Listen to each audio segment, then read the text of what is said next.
Let me just share, hey, welcome. For those of you guys that are new to my broadcast, welcome. Scott Williams, I'm from Oklahoma City. A little bit about my background. I'm a dad, got two sons, 13 and 17 years old. Where do we begin?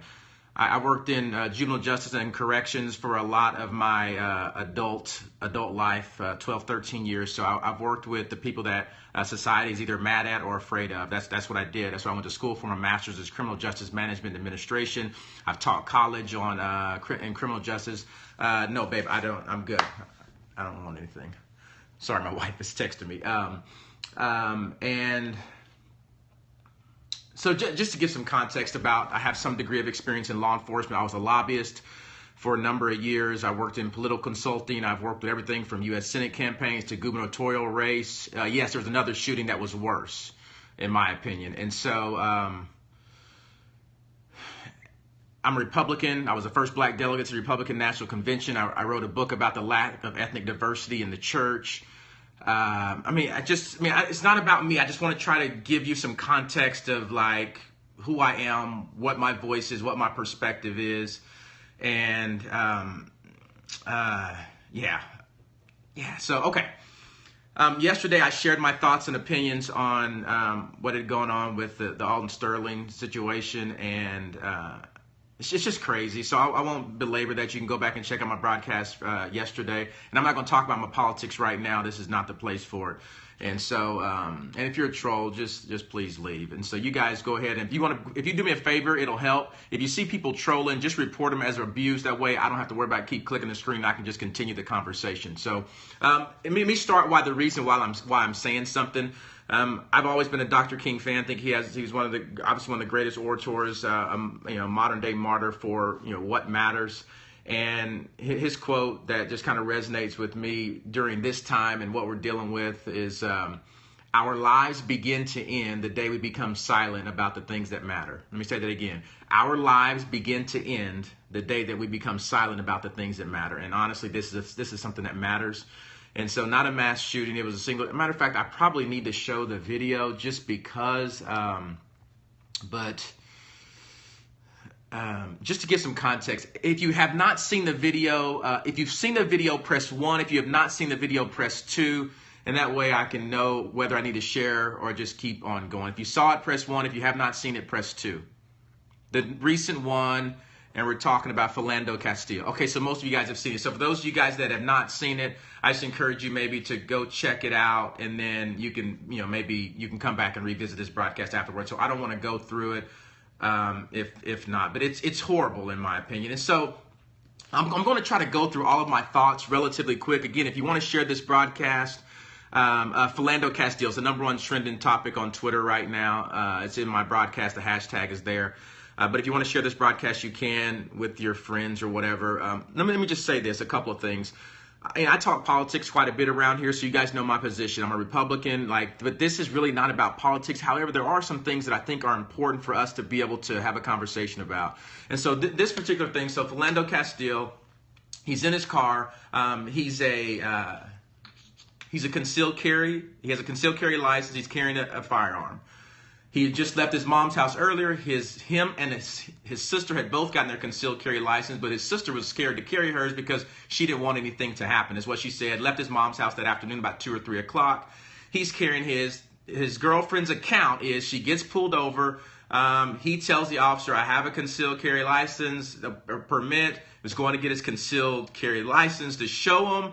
As he was getting ready to go show him, the officer starts shooting him, shot him 4 times in the arm, which obviously penetrated through his chest. At that point, she clicks on Facebook Live and starts recording the events from that point. And so at that point, it's the most gruesome thing you've seen, because this is not a guy out wrestling with police officers. This is not a guy out doing anything. This is a guy that's in, I'm always weird on the videos on how they are, on which side you're on, because it always shows it reversed. I don't know if he was driving or on the passenger side, but he's in the car sitting. The girl's daughter, 4-year-old, was in the back seat. This officer unloads on this guy 4 times. So 4 times while he's sitting in the driver's seat. The girl's recording it. She's recording it the whole time. You see the officer start to kind of get frustrated, why did I do this? Or look what you called me to do or something.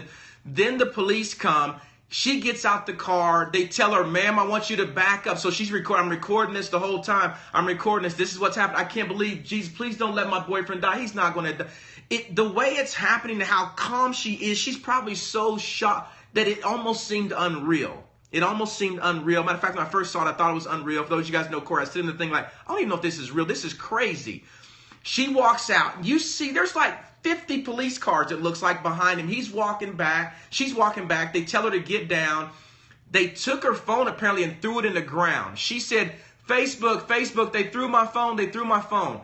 This morning, the guy's mom said she hasn't even talked to him. They can't find her. They can't even, that nobody's had a conversation. She tried to go talk to him while it was going on. So that's kind of the background. Go watch the video. I won't recap it. But here's my thing is, I'm an NRA guy. NRA, where are you now? Because the deal is, this is when the NRA needs to stand up, because we stand up for concealed carry rights. This doesn't matter who it's against, law enforcement, right or wrong. This is NRA. Here's the deal. This guy was doing the right thing. He went and got a concealed carry license. The dude does not have a background record, from what I understand. The dude is an upstanding cat that was a cafeteria worker. Are you kidding me? So NRA, where are you at? That's the first thing. And the other thing, let me say, is this. I'm just going to get real honest with you guys. The only way race will not become an issue is if we make race an issue. I know we don't want to talk about race. I know it's awkward. I know everybody's saying, well, what about, white people are killed? This is not about that. We have to, so janitor at a local monastery. We have got to talk about it. That's the thing. So when I'm dealing with like Republican politics, it's obviously a race issue as a black Republican. When I'm talking about the lack of ethnic diversity in the church, you have to confront it head on. You have to make it an issue. We have got to begin this conversation. It's awkward, but you have to begin the conversation. This is ridiculous. I said it yesterday. Watch my broadcast yesterday, because I really feel like law enforcement has the biggest responsibility in this situation. I have a friend of mine. She's probably as far as young female 20-something leaders, she's probably one of the sharpest minds that I know. I won't share her name. Upper class, 2 sons. They're little kids. Matter of fact, I'm going to be doing so anyway, very little bitty kids. But she sent me a text this morning, and I can't read the first part of the text, but the first part of the text is, with everything that's been happening, how do you what do the conversations look like with your sons? And so I shared with her a little bit. And she sent me a text after that. I just want to share a little bit of, she's white, she's upper class. She's literally one of the sharpest minds that I know. And you guys know, I don't say that about everybody. She really is. She said this to me. She sent me a text. She says, as a white upper class woman, I don't know what I can say or do that's appropriate and needed. All I can think about is how I don't have to tell my boys the same things you do. I don't have to warn them that because the color of their skin, the police will always suspect them first. It's aberrant. Those videos are horrific. And she goes on. And so,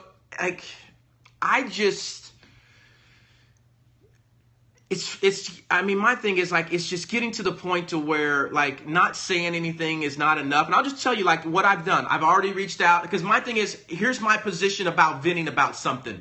My position is always this: don't vent about anything that you're not willing to do something about. So a lot of times I won't come on and say anything about something unless I'm willing to do something about it, because the same level of venting that you have about something that you're concerned about needs to be the same level that you're willing to be committed to, willing to do something about it. And say, when I say something about something, I'm doing something about it. When I'm talking about politics, I'm doing something about it. Now that I'm talking about this, I'm doing something about it. I just reached out to my friend. He was the DA of Oklahoma City forever. He's the one. Timothy McVeigh. He's one of he's that guy.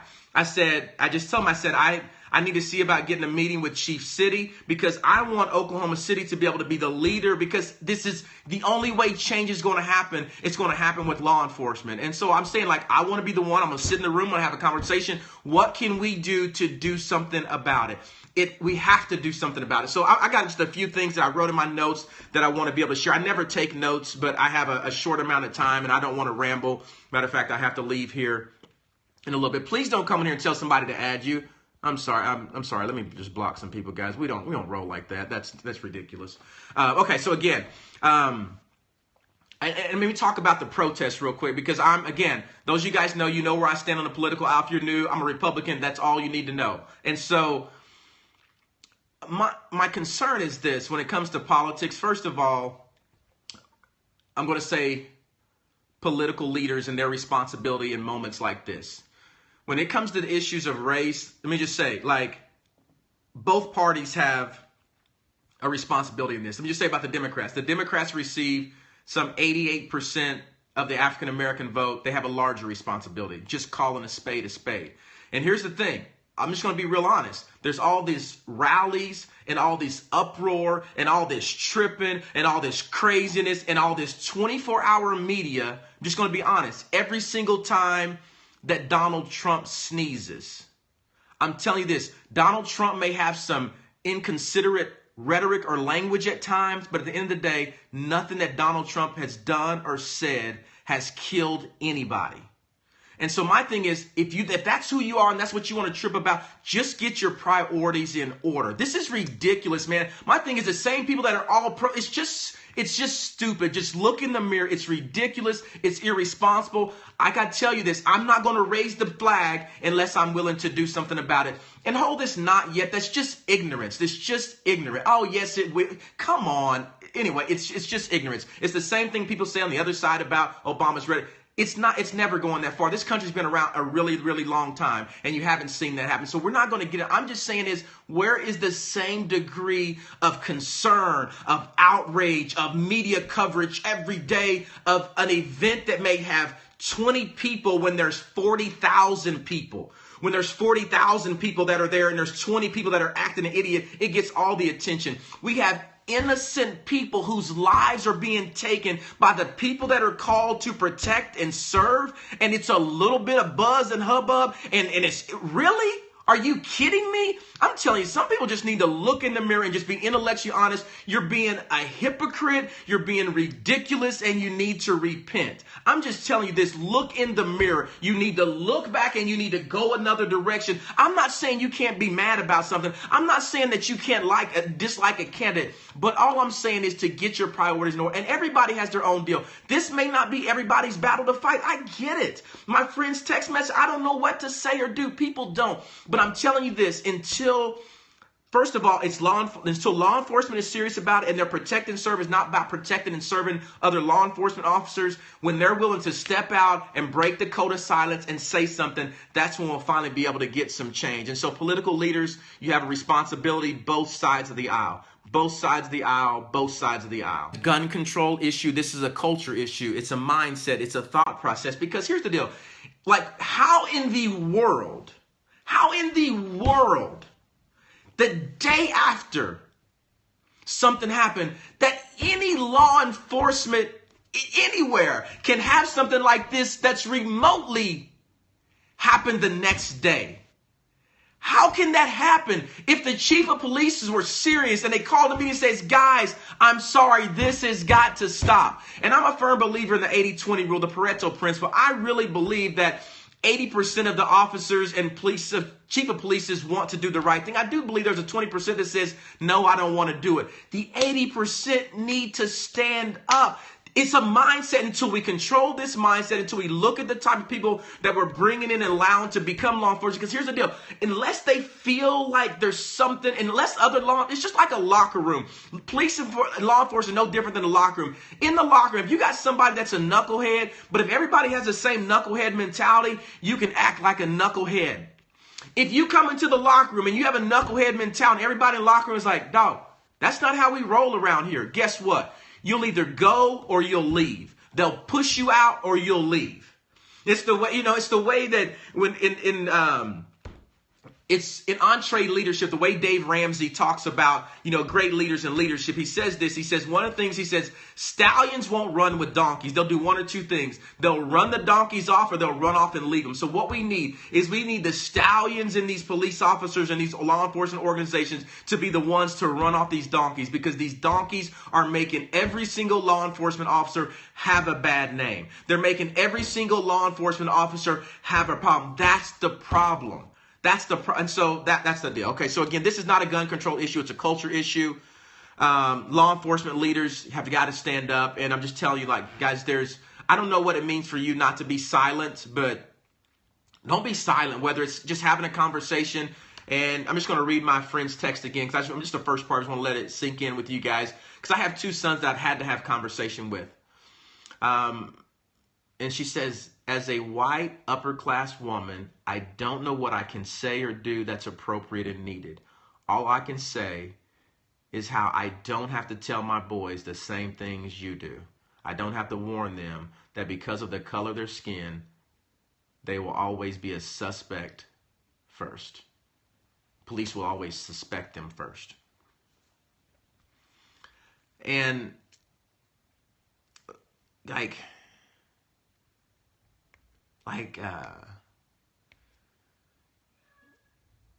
no, she was just saying, like, it's a sad situation that she doesn't have to have that conversation.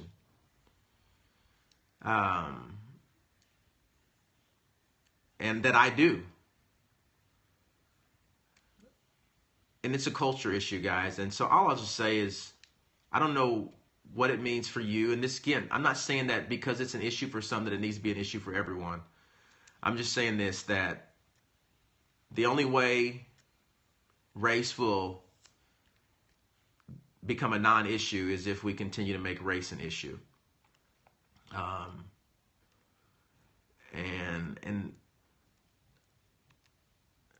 And if this is not something that you're passionate about, great. That's cool. Because my thing is, I think it's also inconsiderate for, if it's something that you become passionate about, for you to expect every single person to have that same passion that you do. And so I'll just say this, that I will never raise the flag on something that I'm not willing to do something about. So I generally don't talk very openly, but this last video to me was, there's been lots of them, but for some reason, and if this lady was not recording it live on Facebook Live,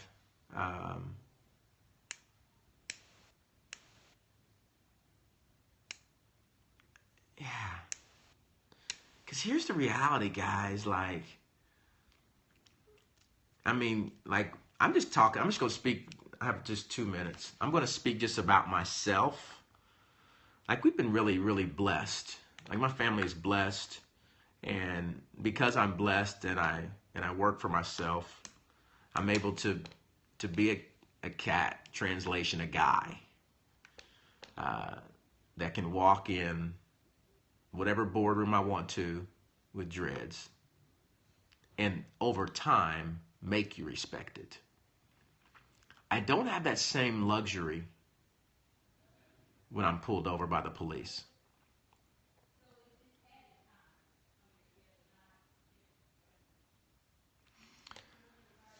A couple things you can do before I get out here. Of course, it gets some action steps. A couple things. Number one, if you have any social media, just share. If you're not passionate about it, find the people that are passionate about it and share their stuff. Sean King, this dude's been, I don't always agree with Sean's stuff, be very open about that, but this dude he's been hustling this stuff for years. Share their stuff. That's the one thing you can do. Second thing you can do is reach out to your local law enforcement. I'm telling you right now, if you call your local law enforcement, and here's the thing, but don't call unless you have solutions, man. Call your local chief of police and say, hey, I don't know what you're planning on doing with everything going on. I would just love to be a voice in the room. I'd love to be a part of the conversation. I'd love to be an option as you guys are beginning to, if you are going to begin to do some stuff.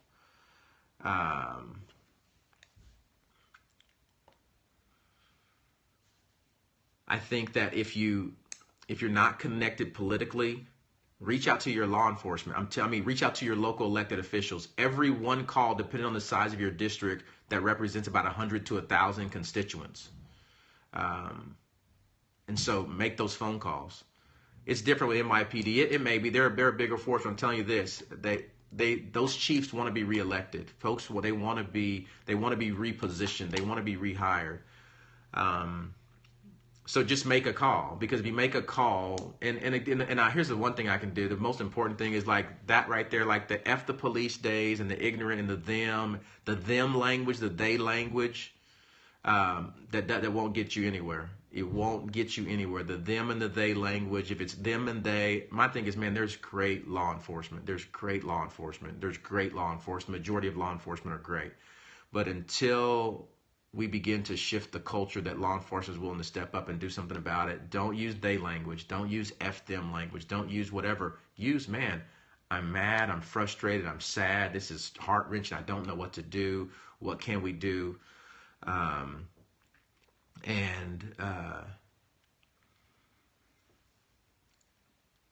then I think that, my thing is figure out, ask the Lord what your cause is to fight about, because my thing is, this is not everybody's deal. Just like I feel like there's other issues that need the same degree of hurt and fight and passion. Fight them, fight something. But I'll close with the quote that I began the broadcast with from Dr. King, and he says this. He says, "Our lives begin to end the day we become silent about things that matter." This matters. This matters. And I'm telling you, it's not until, I'm telling you, Doc, like, your boy can get pulled over. And I'll say this, man, Oklahoma City police, they're really, like, the way they've handled some things nasty, they've gotten lots of kudos. And I think that, I mean, they really are,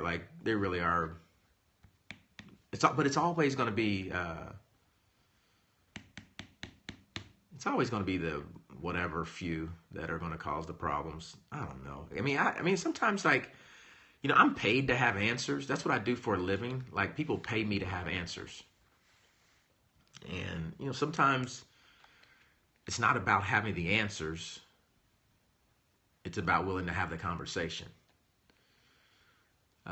Because through the conversation, answers will begin to evolve. Don't feel like you have to have the answers. Just make a commitment to be a part of the conversation.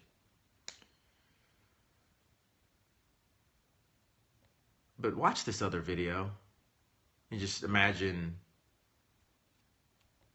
somebody sitting in the driver's seat. In the driver's seat with the 4-year-old daughter in the back. Because I think that's what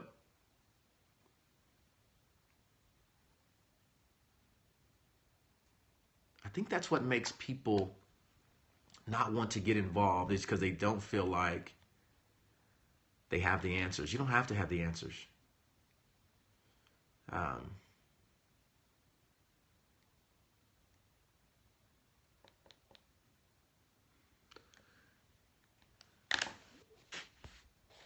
Yeah.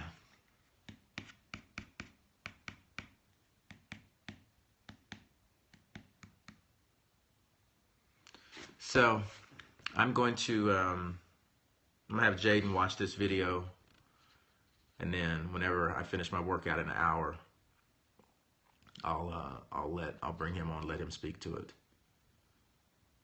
Yeah, no, especially when you have, because my thing is, I'm a pro-gun guy. When you go through the effort to get your it defies every single thing that the NRA fights for. You do go get your concealed carry license, do everything you're supposed to do, and this is what it is. This is it's sad. So anyway, so I hope you guys have a blessed one. Just allow it to marinate. Don't feel like you have to have the answers. Reach out to your local law enforcement. Be a voice, because at least you did something. Reach out to your local elected officials. At least you did something. Just share the voice of those, because some people don't even know this new shooting happened. And I'll keep you guys updated on what I'm getting ready to do. Hopefully I can get a meeting with Chief City, and I'm going to begin the conversation, because I want to, again, I'm not trying to pick it in protest. I'm trying to see what can we do to be the leader in solutions that will help change the game. So Appreciate you guys. Yes, I was warden. Google me. Age of 25, I was the youngest prison warden in the country. 13 years experience. Holla.